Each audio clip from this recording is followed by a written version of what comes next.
அண்மை செய்தி சென்னை கீழ்ப்பாக்கம் அரசு மருத்துவமனை வளாகத்திற்குள் ரவுடி வெட்டி கொலை செய்யப்பட்ட சம்பவம் அதிர்ச்சியை ஏற்படுத்தியிருக்கிறது. கூடுதல் விவரங்களை செய்தியாளர் கோபாலகிருஷ்ணன் வழங்க கேட்கலாம். வணக்கம் கோபாலகிருஷ்ணன், விவரம் என்ன? மஞ்சுளா வணக்கம். சென்னை கீழ்ப்பாக்கம் அரசு மருத்துவமனையில் அதிகாலை 3 மணி அளவில் ரவுடி ஆதி என்பவர் மர்ம நபர்கள் சிலரால் வெட்டி படுகொலை செய்யப்பட்டுள்ள சம்பவம் பெரும் பரபரப்பை ஏற்படுத்தியுள்ளது. குறிப்பாக ரவுடி ஆதி மீது பல்வேறு கொலை மற்றும் கொலை முயற்சி வழக்குகள் நிலுவையில் உள்ள நிலையில் அவரது மனைவி பிரசவத்துக்காக கடந்த 16ஆம் தேதி கீழ்ப்பாக்கம் அரசு மருத்துவமனையில் சேர்க்கப்பட்டுள்ளார். மனைவிக்கு சிகிச்சை அளிக்கப்பட்டு வந்த நிலையில் 18ஆம் தேதி அவருக்கு பெண் குழந்தை பிறந்த நிலையில் நேற்று இரவு மனைவி ரவுடி ஆதியின் பெண் குழந்தை இறந்து உள்ளது.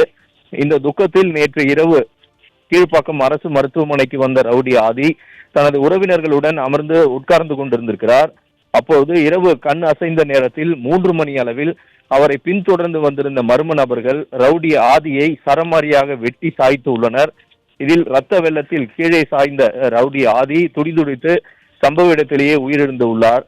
கீழ்ப்பாக்கம் அரசு மருத்துவமனையில் பிரசவ வார்டுக்கு முன்னால் ரவுடி ஆதி வெட்டி படுகொலை செய்யப்பட்டுள்ள சம்பவம் பெரும் பரபரப்பை ஏற்படுத்தியுள்ளது.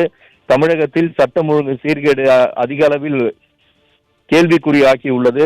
சாலையில் நடந்து செல்வதற்கும் சாலையில் கல்லூரி பள்ளிகளுக்கு செல்லும் மாணவர்களுக்கு உரிய பாதுகாப்பு இல்லை என்ற ஒரு குற்றச்சாட்டு எழுந்து வரக்கூடிய நிலையில் கீழ்ப்பாக்கம் அரசு மருத்துவமனையில் நோயாளியை தனது மனைவியை பார்க்க வந்த கணவர் ஆதி மர்ம நபர்களால் வெட்டி படுகொலை செய்துவிட்டு தப்பி சென்றுள்ள சம்பவம் பெரும் பரபரப்பை ஏற்படுத்தியுள்ளது.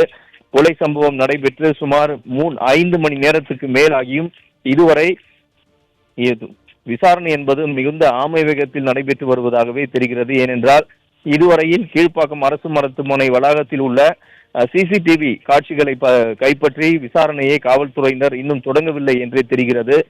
முதற்கட்டமாக ரவுடி எப்படி கொலை செய்யப்பட்டார், அவரை யார் வெட்டினார்கள், மர்ம நபர்கள் வெட்டி விட்டு தப்பினார்களா அல்லது இங்கே இருந்தவர்கள் ஏதேனும் பின்தொடர்ந்து வந்து சதித்திட்டம் தீட்டி கொலை செய்திருக்கிறார்களா என்ற விசாரணை என்பது தொடங்கி இருக்கிறது.